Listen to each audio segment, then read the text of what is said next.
Siqilmang. Ajrashgan oilada otalarga aytayapman.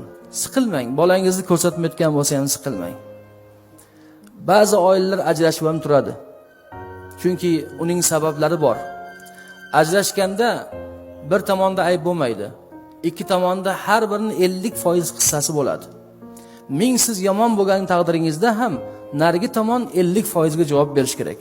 Siz ham 50% ga javob berishingiz kerak. Bolalarimni ko'ra olmayapman deb siqilmang. Bolalaringizni yaxshi bo'lishini istasangiz, o'zingizni tarbiya qiling. O'zingizni ustingizda ishlang. Bolalar voyaga yetgandan keyin baribir qon tortadi, otani izlab keladi. Ming otasini yomonlamasin, baribir bolalar oxiri otani qidiradi.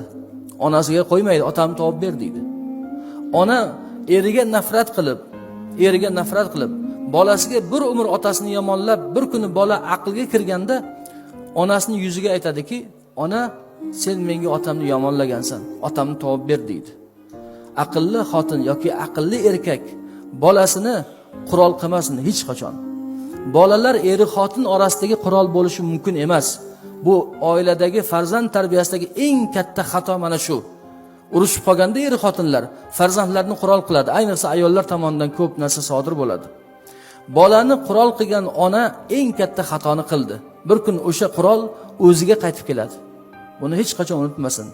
Ota-onani esa muhokama qilishga hech qachon farzandning haqqi yo'q. Har bir odamning rizqini Alloh beradi. Bolam ajrashib onasida qolib ketdi, nima bo'ladi deb siqilmang.